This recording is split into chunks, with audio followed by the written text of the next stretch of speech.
Bonjour à toutes et à tous, nous sommes le 6 juin 2020 pour le 192e rapport de situation sur le Donbass, un rapport principalement axé sur l'évolution de la situation militaire avec l'arrivée massive d'armes lourdes côté ukrainien et les tirs de l'armée ukrainienne contre les moyens d'observation de l'OSCE.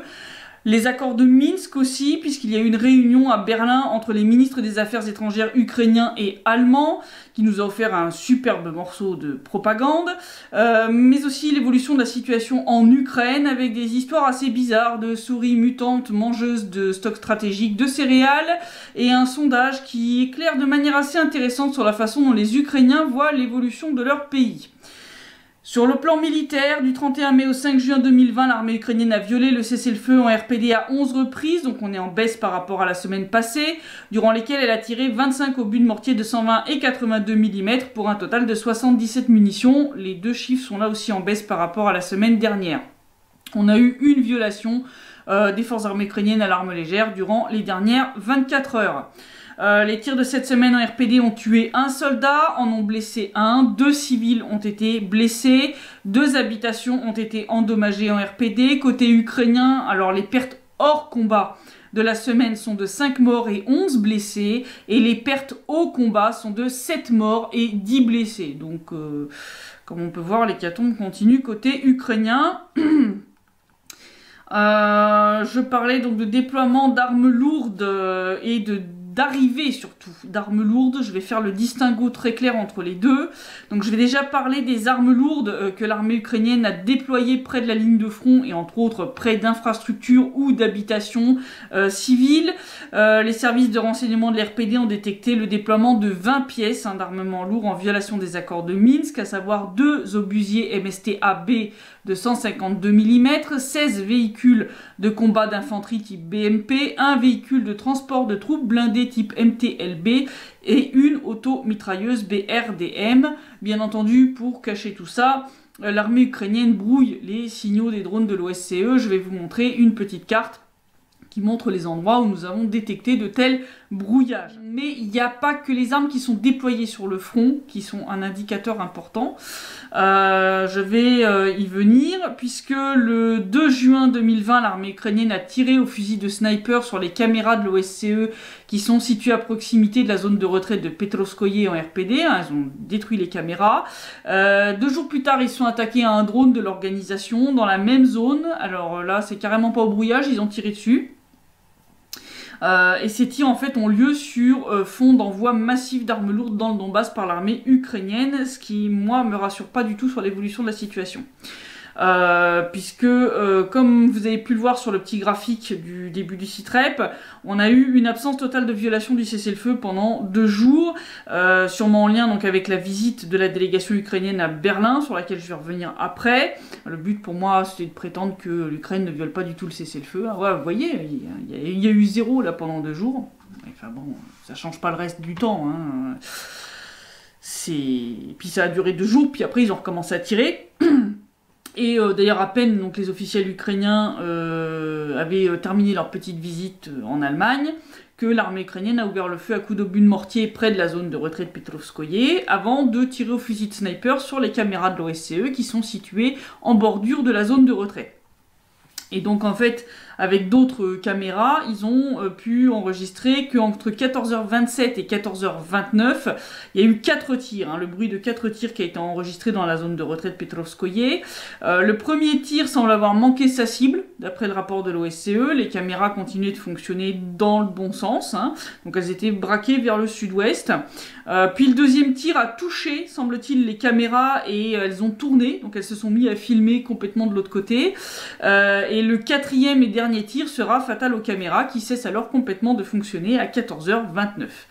D'après les constatations faites sur les boîtiers des caméras, les tirs venaient de l'ouest-nord-ouest. Or, comme vous pouvez le voir sur cette petite carte, c'est l'armée ukrainienne qui se trouve dans cette direction. Voilà. La représentation de l'RPD au sein du CCCC a analysé la direction des tirs, la nature des dégâts et le type d'armes utilisées, et ils ont déterminé que les tirs venaient donc de Viktorovka, qui est un petit village sous contrôle ukrainien, à 850 mètres des caméras endommagées.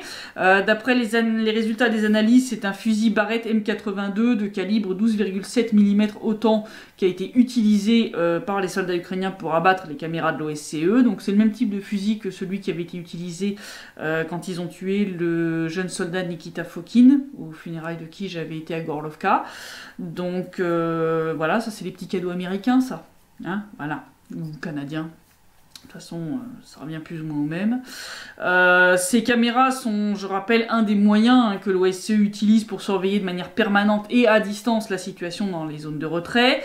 Et si l'armée ukrainienne a détruit ces caméras, bah c'est parce que dans la nuit du 30 au 31 mai, l'OSCE a détecté la présence de 2 personnes dans les tranchées que l'armée ukrainienne, je rappelle, est censée avoir abandonnées. Voilà. Et puis lorsque l'OSCE a tenté 2 jours plus tard de faire voler un de ses drones pour évaluer la situation dans la zone de retrait, puisqu'elle n'a plus de caméra pour le faire, et de nouveau des tirs de sniper ont visé cette fois le drone pour empêcher les observateurs de faire leur travail et de voir certainement d'autres nouvelles violations du retrait des troupes par l'armée ukrainienne. Et donc la question qui se pose, c'est pourquoi pourquoi d'un seul coup, en plus de brouiller les signaux des drones de l'OSCE, ils se mettent à leur tirer dessus puis ils déglinguent les caméras? La réponse se trouve dans les rapports de l'OSCE eux-mêmes, puisque depuis le 24 mai, la MSS de l'OSCE a enregistré l'arrivée d'une très grande quantité d'armes lourdes et de pièces d'équipement militaire de l'armée ukrainienne via le rail, donc par train.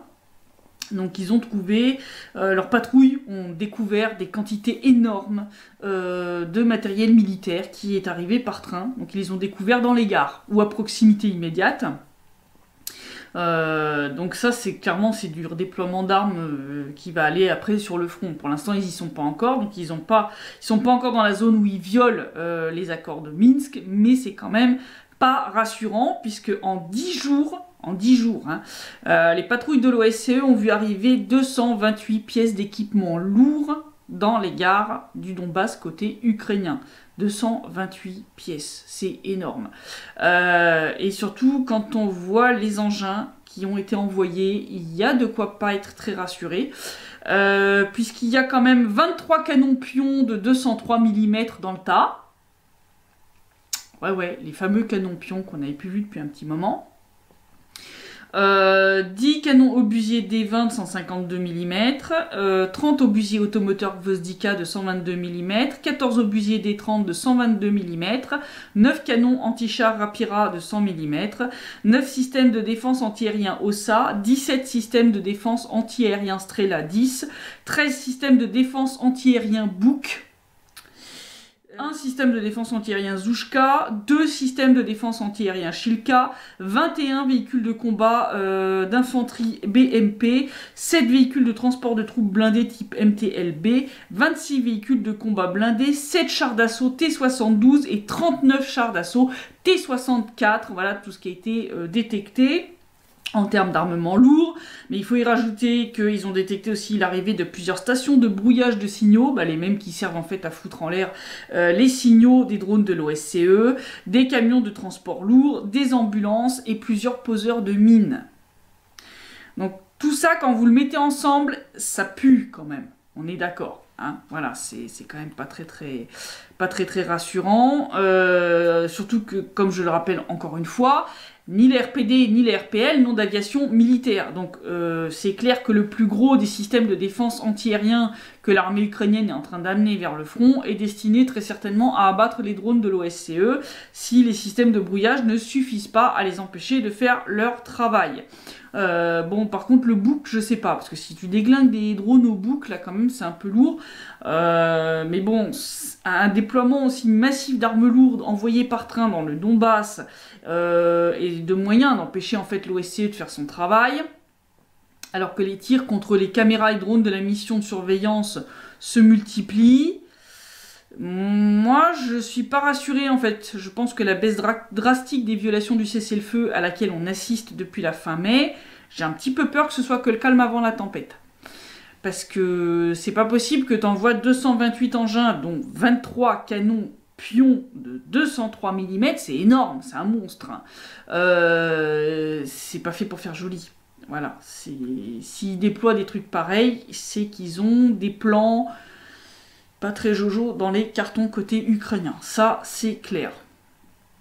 Alors, je vous parlais de cette réunion qui a eu lieu le 2 juin à Berlin. Donc, il y a eu une délégation ukrainienne menée par le ministre des Affaires étrangères, Dmitry Kuleba, qui était donc dans la capitale allemande pour discuter avec ses collègues locaux de la mise en œuvre des accords de Minsk et puis essayer d'obtenir leur soutien pour forcer la Russie à accepter une nouvelle réunion au format Normandie. Hein, c'est ça, en fait. Bon, à l'issue de ces discussions, ils ont fait une petite conférence de presse dans lequel le conflit dans le Donbass était quand même loin d'être la question prioritaire des journalistes, qui étaient plus occupés par le coronavirus et d'autres questions. Même le ministre allemand des Affaires étrangères, hein, c'est pas franchement étalé sur la question. Heiko Maas, donc, puisqu'on parle de lui, a insisté sur la nécessité de faire des compromis hein, pour régler le conflit du Donbass, a souligné l'importance de respecter le cessez-le-feu, qui, je rappelle, est quand même le premier point des accords de Minsk. Et il a dit clairement que voilà, une solution n'est possible qu'avec une trêve à long terme, durable et contrôlée, comme le prévoient les accords de Minsk, qui a appelé à une augmentation du nombre de points de passage sur la ligne de contact dans le Donbass, hein, comme le prévoit, je le rappelle, le communiqué de la dernière réunion format Normandie qui s'est tenue à Paris en décembre 2019.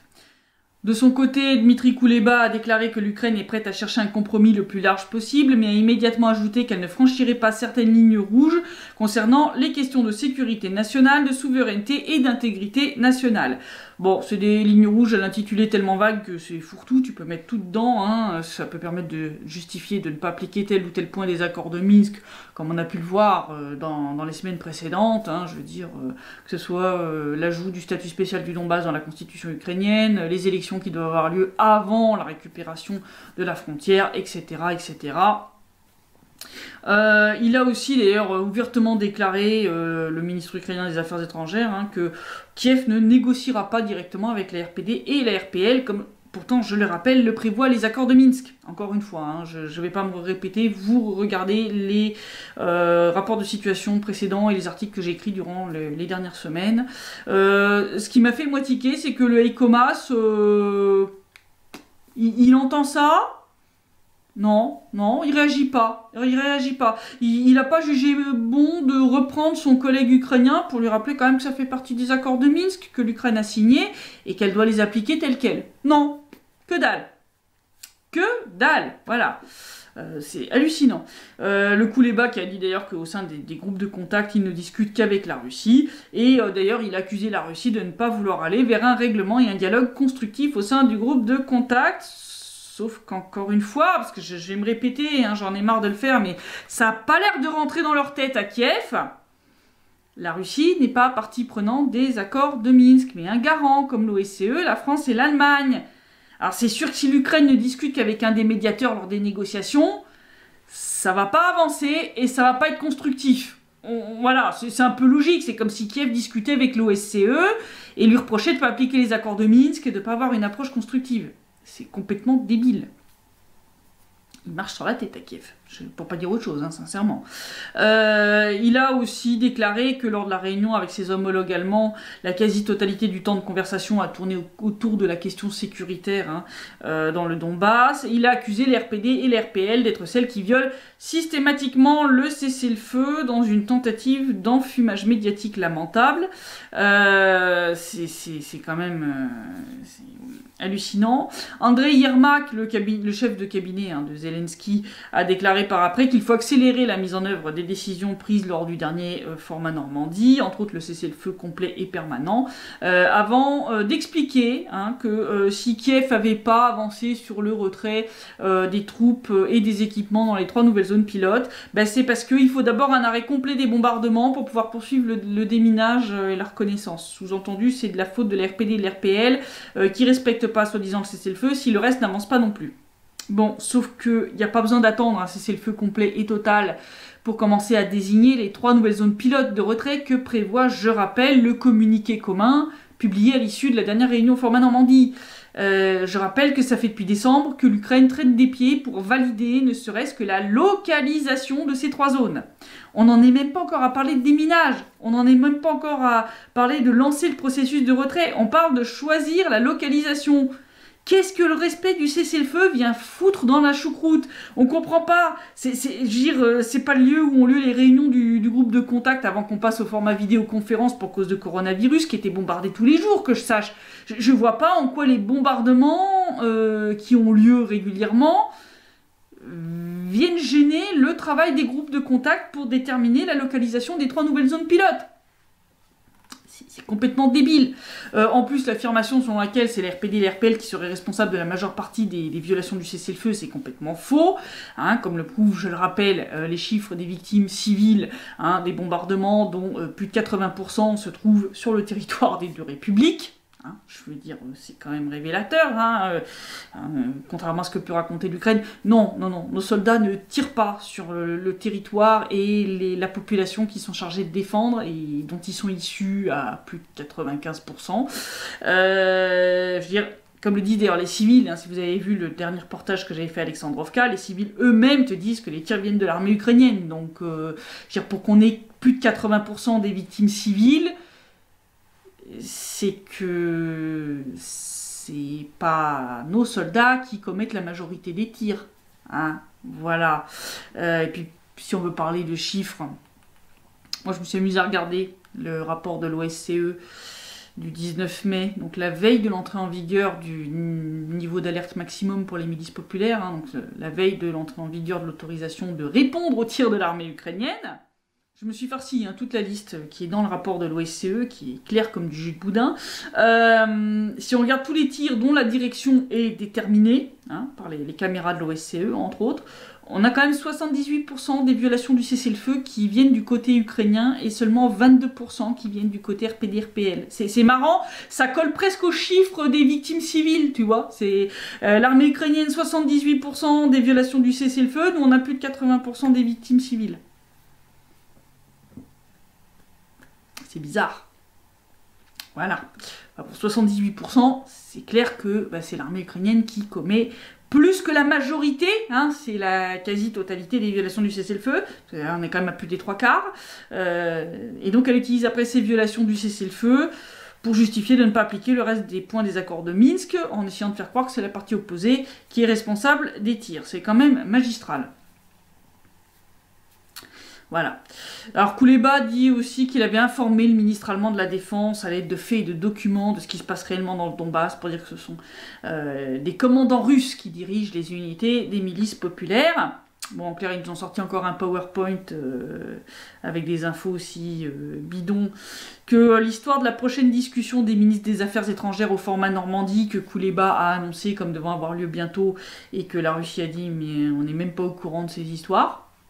Voilà, c'est quand même hallucinant, mais bon, on voit bien que l'Ukraine fait tout pour amener les accords de Minsk dans une impasse pour justifier d'en sortir, et dans le même temps continue de pratiquer l'enfumage médiatique pour essayer de faire peser la responsabilité de cet échec, soit sur la Russie, soit sur les RPD-RPL, soit sur les deux en même temps. Mais malheureusement pour vous, les déclarations des officiels ukrainiens et les faits sur le terrain viennent contredire votre propagande très très mal ficelée. Ça se voit un peu augmenter, un peu. Voilà. Et puis, puisqu'on parle de gros délires en termes d'informations en Ukraine, on va revenir sur ces histoires de souris mutantes. Non, parce que je sais pas comment elles sont, les souris dans le reste de l'Ukraine.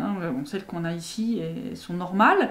Mais en Ukraine, elles ont l'air d'être un peu bizarres.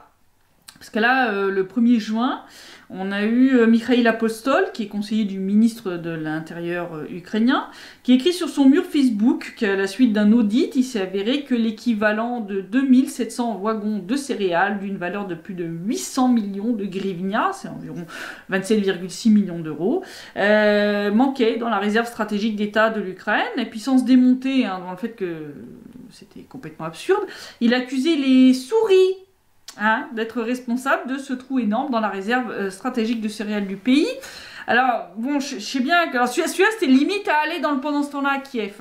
Franchement, si c'était pas aussi grave, ça y aurait fini, hein, je vous le dis tout de suite. Parce que, bon, je sais bien que maintenant vous commencez à avoir l'habitude, hein, avec les déclarations délirantes des officiels ukrainiens. Régulièrement, on doit se pincer pour vérifier qu'on n'est pas en train d'halluciner. Mais là, j'espère vraiment qu'on a touché le fond, niveau débilisme. Parce que s'ils arrivent à pondre encore plus délirant que ça à Kiev, faut vraiment qu'ils pensent à reconvertir le pays en école du cirque géante. Je vais vous traduire le post qu'il nous a fait sur Facebook. Il a dit « Environ 2700 wagons de céréales qui auraient dû se trouver dans la réserve d'État ont été mangés par les souris. Le montant des pertes se monte à plus de 800 millions de grivnia. Cette absence a été révélée lors d'un audit. Selon l'ancien chef de la réserve d'État Yaroslav Pogorelli, les souris gloutonnes s'en sont pris également à la réserve d'État de Tchertkov dans la région de Ternopol. Elles ont vidé les entrepôts de céréales pour une quantité équivalente à 150 wagons. Bon, faut croire que vraiment les souris en Ukraine sont des souris mutantes venant de la zone de Tchernobyl. Je sais pas, ils ont peut-être des souris qui ressemblent à ça. Hein, en mode, je sais pas, souris géante ultra vorace. Soit elles sont des milliards. Parce que à une moyenne de 70 tonnes de céréales par wagon, en sachant qu'une souris mange en moyenne 3 grammes de céréales par jour, il aurait fallu qu'elle soit un bon milliard pour détruire en 2 mois les 189 000 tonnes de céréales qui manquent dans la réserve stratégique de l'Ukraine. Voilà. Et alors, pourquoi je parle de souris mutantes? Parce qu'en fait, en plus, il semble qu'elles ne se sont pas attaquées qu'aux céréales, hein, qui est plutôt effectivement l'aliment principal des souris. Non, elles ont tapé aussi dans le stock d'huile, dans le stock d'alcool. Elles ont picolé, hein. Les masques médicaux, elles avaient peur du coronavirus aussi, les souris. Et elles ont même attaqué les boîtes de conserve. Ouais. Alors, si les souris ukrainiennes arrivent à ouvrir les boîtes de conserve avec leurs dents, se mettent à picoler et à piquer des masques chirurgicaux, c'est que là, il est temps de s'inquiéter pour la survie de l'espèce humaine et d'aller regarder d'un petit peu plus près ce qui se passe dans la zone de Tchernobyl avant qu'il y ait d'autres animaux qui mutent de la même manière, parce que là, ça devient flippant. Hein. Je veux dire... non. Non, non, non. Non, enfin, ça doit être que dans la partie proche de Tchernobyl, parce que nous, on n'a pas des souris comme ça, hein, je vous rassure. Bon, devant l'absurdité du bouc émissaire désigné par les officiels ukrainiens, je me suis amusée à regarder ce que l'Ukraine avait fait de ses céréales ces derniers mois, pour comprendre ce qui s'était réellement passé.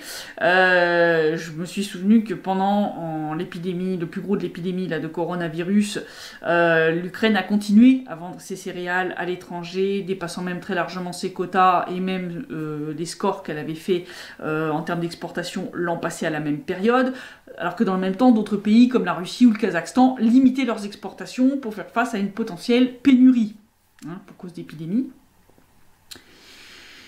Et donc moi je me suis demandé pourquoi l'Ukraine a vendu ses céréales au lieu de les stocker pour faire face à la demande accrue de nourriture et au risque de mauvaise récolte cette année, parce que bon, on a une météo qui pour l'instant n'était pas terrible depuis le début de l'année, plus les mesures prises pour endiguer le coronavirus qui pourraient avoir des conséquences de ce point de vue-là.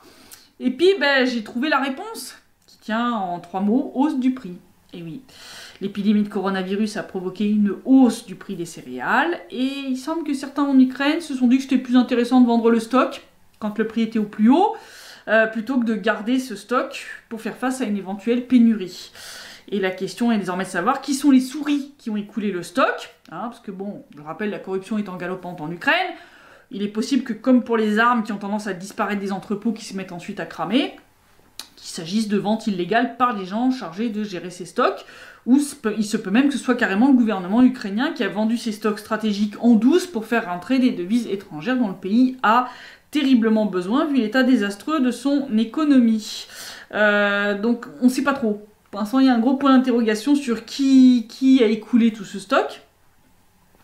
Mais en tout cas, en avril, le directeur général du Centre pour les réformes agraires ukrainien tirait la sonnette d'alarme sur ces exportations massives de céréales par l'Ukraine, hein, en pleine pandémie de coronavirus. Il demandait de limiter ces dernières pour assurer l'approvisionnement du marché intérieur, ce qui était un truc intelligent à faire. Et en mai, quand le Conseil national de sécurité et de défense a demandé au cabinet des ministres ukrainiens de vérifier l'état de la réserve stratégique, le résultat de l'audit a révélé l'ampleur de la catastrophe. Il ne reste plus que 3% des stocks. Il y en a 97% qui ne sont pas là. Voilà. Et les 3% restants, en plus, c'est de la merde. C'est-à-dire, c'est des céréales qui sont de tellement mauvaise qualité, tu peux même pas faire du pain avec, ni même des pâtes. Voilà, tu peux rien en faire, tu peux juste le donner aux animaux, voilà, aux fameuses souris mutantes. Bon, l'ancien chef de la réserve d'État, le fameux Pogorelli, a dénoncé ces vols de stock et les astuces utilisées par les souris gloutonnes pour cacher leur larcin. Alors il a expliqué entre autres une technique où il a découvert un réservoir de produits pétroliers. Quand tu toquais dessus, t'entendais que c'était vide, ça résonnait là-dedans. Et puis quand tu faisais un prélèvement d'échantillons, t'avais du produit pétrolier, t'avais l'impression que le truc était rempli, quoi. Et en fait, il s'est avéré que les voleurs avaient soudé un tuyau sous la fenêtre de la jauge, qu'ils avaient rempli de produits pétroliers, pour donner l'impression que le réservoir était plein. Mais en fait, il était complètement vide. Voilà, le genre d'invention qu'ils ont. Il a aussi lié son licenciement à son conflit avec le ministre du Développement économique, Igor Petrashko, qui d'après lui était très intéressé par l'achat et la vente des céréales de la réserve d'État via des schémas de corruption liés à son ancien travail, puisque Petrashko travaillait auparavant comme directeur général adjoint de Ukland Farming, et que Pogorelli pense que dans un mois, lorsque la récolte des céréales d'hiver va commencer, il y a de bonnes chances que la réserve d'État sera obligée d'acheter des céréales à un prix gonflé à cette fameuse exploitation agricole où travaillait auparavant Petrashko, et que pour mettre en œuvre ce petit schéma de corruption, le ministre a besoin que tant la réserve d'État de l'Ukraine que le Fonds agraire et la Compagnie nationale des aliments et céréales de l'Ukraine soient dirigés par des personnes sous son contrôle, ce qui était semble-t-il pas le cas de Pogorelli. Bon, ça n'a rien d'étonnant. Ça n'a rien d'étonnant, mais ce qui est inquiétant, c'est que, avec un tel schéma de corruption, les entrepôts de la réserve d'État se retrouveront remplis de produits de mauvaise qualité, payés au prix fort, payés en plus via le budget de l'Ukraine, je le rappelle, qui seront ensuite mangés miraculeusement par les souris mutantes. Bon, j'ai pas besoin de vous expliquer qu'avec un tel système, la réserve d'État de céréales de l'Ukraine va devenir un trou noir qui pourrait absorber la totalité du budget de l'État, tout en restant éternellement vide. D'après les estimations de certains experts, il faudrait à peu près 60 milliards de hryvnias, soit environ 2 milliards d'euros, pour remplir correctement ses réserves d'État. Je rappelle que l'Ukraine n'a pas cet argent, et que le pays est tellement endetté que je vois pas comment elle va pouvoir financer ce remplissage des réserves stratégiques. Là, ils sont en train de se la faire mettre profond par le FMI. J'y reviendrai, je pense, bientôt. Et pour grappiller 5 pauvres milliards. Donc je vois pas comment ils vont sortir 2 milliards pour remplir la réserve d'État. Le petit problème, c'est que c'est des réserves qui sont vitales. C'est des réserves qui doivent normalement permettre au pays de faire face à d'éventuelles soit mauvaises récoltes, soit autres imprévus, pénuries alimentaires. Sans réserve stratégique de céréales, le pays est exposé à un risque majeur de catastrophe alimentaire. Et je doute que les souris qui se sont engraissées en dévorant les réserves de céréales suffiront à nourrir la population de l'Ukraine en cas de pénurie. Voilà, je pense que c'est quand même très révélateur de l'état de l'Ukraine. Et je pense que de plus en plus d'Ukrainiens s'en rendent bien compte. Parce qu'il y a eu un sondage qui a été publié le 5 juin 2020 par l'Institut international de sociologie de Kiev, donc institut de sondage ukrainien, qui révèle que près de la moitié des Ukrainiens pensent que l'Ukraine s'effondre et que le pays va éclater. Là, c'est quand même révélateur. Lors de ce sondage, on a eu 40,8% des sondés qui ont déclaré que pour eux, l'Ukraine est sur la voie de l'unification. Ils sont par contre 46,1% à avoir déclaré que le pays s'effondre et va exploser en plusieurs morceaux. Ils sont d'ailleurs aussi 46% à considérer que l'Ukraine stagne, ne se développe pas et que la vie devient de plus en plus difficile. Donc ça, c'est la partie des gens qui sont lucides. Contre 47,3% qui considèrent que le pays se développe lentement, certes, mais se développe. Donc on a la moitié qui est complètement enfumée par la propagande et on en a la moitié qui voit la réalité quand même. Bon, c'est inquiétant quand même. Mais bon, si on regarde la répartition entre ceux qui se disent optimistes ou modérément optimistes et ceux qui se déclarent comme pessimistes ou modérément pessimistes, c'est quand même ces derniers qui sont les plus nombreux quand même, parce que tu as quand même 40,9% de pessimistes contre 37,1% d'optimistes et on a 20% de neutres, ni l'un ni l'autre. Bon, sans surprise, le pourcentage de pessimistes est plus important dans le sud, l'est et donc le Donbass, où là il dépasse même la moitié, c'est 54% de pessimistes. Si pour 43,7% des Ukrainiens, l'indépendance de l'Ukraine et l'intégrité de ses frontières sont plus importantes que le bien-être de ses citoyens, contre 34,5% qui pensent l'inverse, ils sont quand même 49,1% à considérer qu'il est plus important de développer l'économie du pays que de gagner la guerre dans le Donbass. Bon, ils sont quand même presque 30% à penser le contraire. Alors, d'ailleurs, truc fun fact, ça aussi, ça aurait pu finir pendant ce temps-là à Kiev. Ils sont quand même 50,5% à croire que dans le futur, l'Ukraine vaincra la Russie. On va y revenir à ça aussi. Bon, ils sont 10,3% à penser que c'est la Russie qui vaincra l'Ukraine.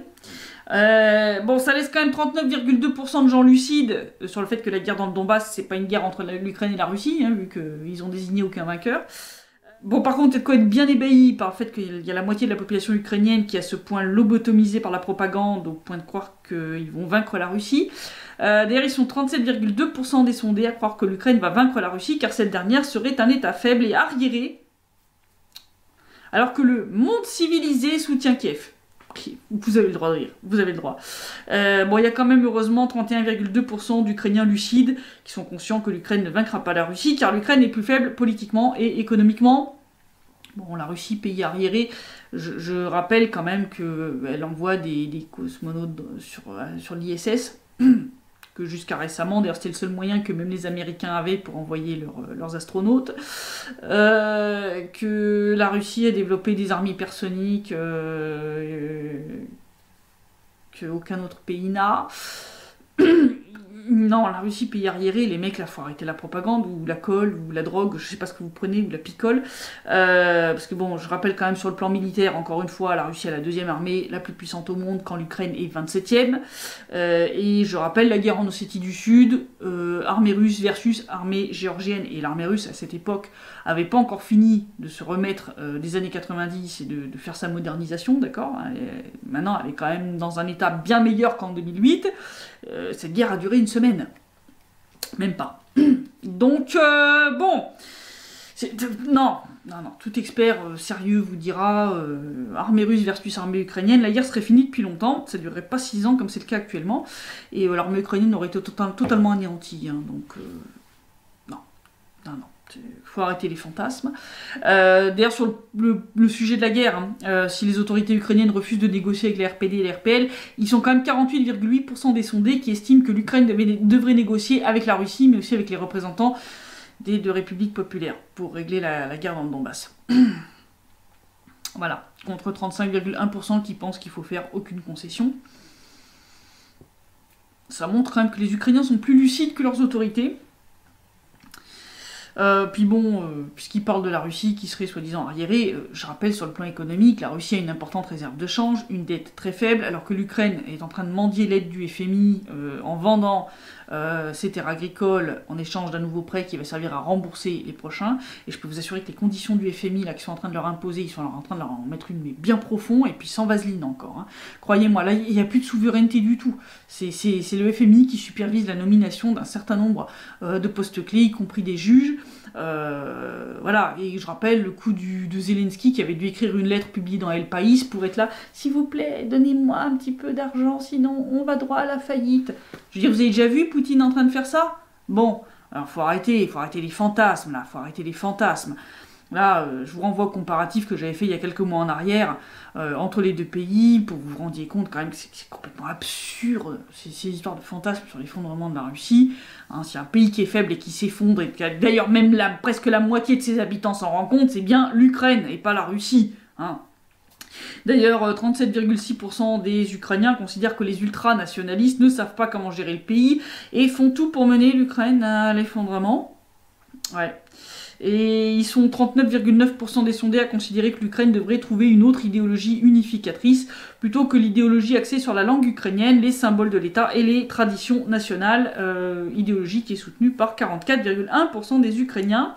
En parlant de langue d'ailleurs, 29,8% des Ukrainiens considèrent que le russe sera deuxième langue d'État dans le futur, et 48,8% pensent que la langue russe fait partie de l'histoire de l'Ukraine et que donc il faudrait la préserver et la développer, contre 27% qui pensent qu'elle menace l'indépendance du pays. Le volet politique du sondage est aussi très très instructif. On se rend compte que l'électorat Zelensky est quand même constitué à 42,8% de gens se revendiquant plus ou moins du bord politique nationalistes, voire ultranationalistes, ou appelés pudiquement patriotiques, hein, bon, en fait c'est les néo-nazis, que 43,8% des sondés se revendiquent comme étant de ce bord politique, et 33,9% des Ukrainiens considèrent que la politique de Zelensky est dirigée par les radicaux, contre 16,9% qui pensent qu'il travaille pour le Kremlin. Donc c'est bien, il y a quand même un bon tiers des Ukrainiens qui a compris, comme moi depuis un bon moment, que Zelensky est pas du tout contre les radicaux. Voilà, il applique leur politique. Concernant l'ancien président Poroshenko, près de la moitié, 48,2% des Ukrainiens sont conscients qu'il a largement profité de la guerre dans le Donbass, et 58,6% considèrent qu'il a volé le pays et menti à ses concitoyens. Et d'ailleurs, en parlant de Poroshenko et entre autres des déboires judiciaires dont il fait lui-même les frais, si 61,9% des Ukrainiens sont pour que la justice légale suive son cours contre eux, même si c'est long, ils sont quand même 22,5% à soutenir le recours à la justice populaire expéditive, même si elle est illégale. Voilà. Pourcentage qui est d'ailleurs plus important dans le Donbass, ils sont 28% à être pour la justice populaire contre les politiciens véreux. D'ailleurs, 52,5% des Ukrainiens considèrent que le fait d'avoir un leader fort est plus important que d'être en démocratie, alors qu'ils sont 26,7% à penser le contraire. Je trouve ça assez inquiétant. Surtout quand tu vois que près de la moitié des Ukrainiens se revendiquent comme étant politiquement proches des partis nationalistes et dits patriotiques dans lesquels on trouve en fait d'authentiques néo-nazis. Je trouve ça un petit peu flippant quand même. Ce sondage montre quand même qu'il y a une proportion non négligeable d'Ukrainiens qui sont quand même lucides sur l'état économique et politique de l'Ukraine et sur la guerre qui se déroule dans le Donbass. Ce sondage et surtout le volet politique permet aussi de se rendre compte que le clivage entre la partie ouest-centre du pays et la partie sud et est est plus que jamais présent, contrairement à ce que certains journaleux français ont pu pondre il y a quelques mois en arrière. On voit clairement que le centre et l'ouest de l'Ukraine sont vraiment plus tournés vers l'Union européenne et l'OTAN, tandis que le sud et l'est du pays sont tournés vers la Russie, l'Union eurasiatique et l'organisation du traité de sécurité collective. Donc ça montre que toute la propagande nationaliste qui a été déversée depuis la chute de l'URSS n'a pas réussi à unir la population ukrainienne derrière une idéologie fédératrice, bien au contraire. Ce clivage, qui je rappelle est quand même à l'origine du départ de la Crimée et du Donbass hors de l'Ukraine, est toujours présent 6 ans après le Maïdan, et c'est d'ailleurs ce qui, je pense, amène près de la moitié de la population ukrainienne à se dire que le pays est en train de s'effondrer et va se séparer en plusieurs morceaux. Parce que quand tu vois un clivage comme ça, tu te rends bien compte que le pays n'est pas du tout unifié.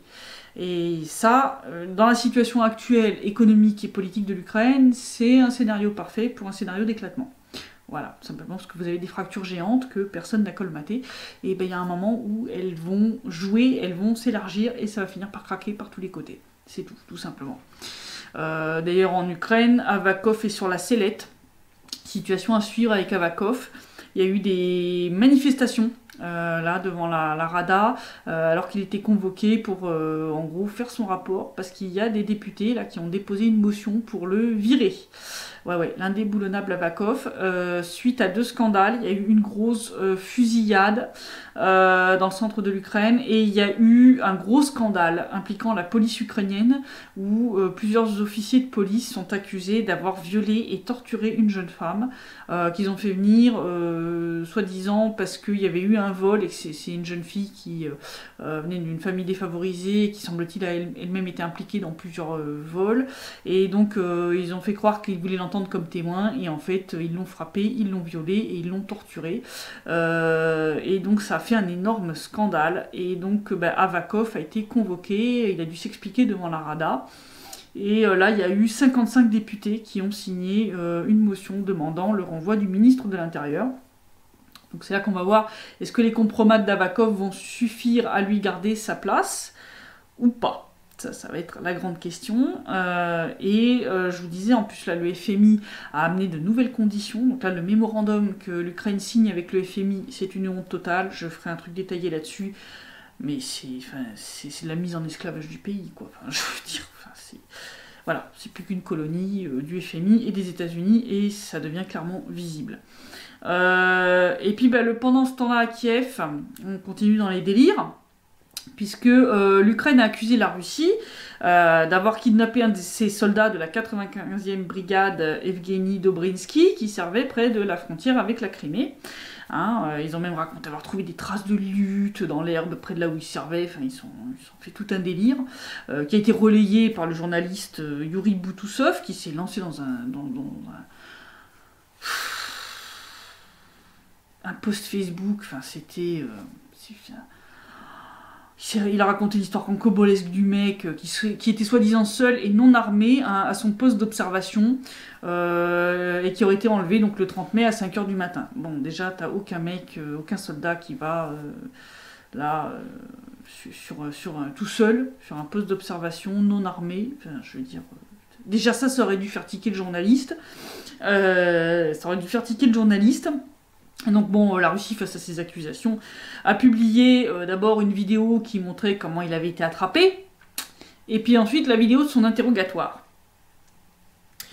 Et lors de son interrogatoire, en fait, ce qu'il raconte colle avec la vidéo qui a été publiée par le FSB concernant son arrestation, à savoir qu'en fait c'était son jour de repos, donc il n'était pas du tout de service, qu'en fait il est allé picoler et fumer avec des potes. Donc quand je dis fumer, c'est pas des cigarettes, hein, il a fumé de l'herbe, hein, voilà. Et donc une fois complètement pété, il était en train de déambuler sur la voie ferrée qui mène vers la péninsule de Crimée. Et il a fini en fait par franchir la frontière avec la Russie, où il s'est fait cueillir par le FSB, qui a tout filmé, comme je le disais. Je vais vous montrer la petite vidéo. Donc, vous voyez, il déambule, il est la moitié en train, les bras écartés, enfin, il est complètement pété, ça se voit. Le mec était même sans papier, et d'après ce que dit le FSB, il semble qu'il avait même de la drogue sur lui. Donc là, ils sont en train d'analyser ce qu'ils ont trouvé sur lui. Le mec a avoué face caméra tout ce qui s'était passé, et donc quelques jours plus tard, Boutoussov a avoué sur Facebook qu'il s'est fait enfumer par l'armée dans cette histoire. Hein, et il l'a fait seulement le 3 juin. Hein, donc ça, pendant plusieurs jours, l'Ukraine a continué d'insister pour dire non, il a été kidnappé. Bon, Strana a été le média le plus honnête sur cette histoire, comparé aux autres que j'ai pu voir. Ils ont fait une vidéo où ils ont expliqué que voilà ce qui s'était réellement passé. Boutoussov, donc dans son deuxième post, où il dit ben non, voilà ce qui s'est réellement passé, semble-t-il, a dit que c'est quand même malheureusement emblématique du problème de drogue et d'alcool qu'il y a dans l'armée ukrainienne, où il a dit que c'était vraiment généralisé. C'est avec une armée comme ça que vous voulez vaincre la Russie ? Non, on est sérieux là, les mecs? Une armée de toxicos et d'alcoolos? Et vous voulez battre la deuxième armée la plus puissante au monde? Ouais, l'espoir fait vivre, hein. Mais là, faut redescendre sur terre, les mecs, hein. Non, c'est parce que les gars, effectivement, comme Dobrinsky, il n'y en a pas qu'un, hein, je veux dire, des histoires d'alcoolisme dans l'armée ukrainienne, bon, je vous en ai assez servi, hein. Vous avez pu voir l'autre, là, qui était tellement pété qu'il ne savait plus compter non plus, hein, le mec ne savait pas se faire 7 plus 5 égale 12, donc, bon... Voilà, c'est avec une armée comme ça qui compte vaincre la Russie. Vous avez le droit de rigoler un grand coup. Mais bon, voilà. Donc, voilà la situation. Dans la semaine qui vient, situation à suivre avec Avakov. Voir est-ce qu'il va sauter ou pas. Je vous ferai une analyse complète concernant l'accord entre l'Ukraine et le FMI, qui est une honte absolue pour l'Ukraine, surtout, et qui montre que le pays n'a absolument plus rien d'indépendant. C'est hallucinant. Et tout ça pour gratter quelques pauvres petits milliards qui vont tout juste servir à payer tout simplement les prêts que l'Ukraine doit rembourser cette année. C'est tout. C'est juste ça. Elle va investir dans rien du tout. Donc voilà la situation de l'Ukraine, qui est une catastrophe. Et malheureusement, quand un pays est dans un tel état, la tentation de la guerre, elle est très grande. Parce que voilà, une guerre, ça permet de résoudre beaucoup de choses, ça permet de détourner l'attention, de faire tourner l'industrie, enfin le complexe militaro-industriel à plein régime, et de faire taire les critiques ou potentielles manifestations sous prétexte de loi martiale ou ce genre de choses. Donc situation surveillée quand même, parce que quand je vois l'arrivée massive de toutes ces armes lourdes et entre autres les canons pions, je suis quand même pas rassurée du tout. Donc voilà, donc je vous dis à la semaine prochaine pour le prochain rapport de situation sur le Donbass, et d'ici là je vous souhaite un bon week-end.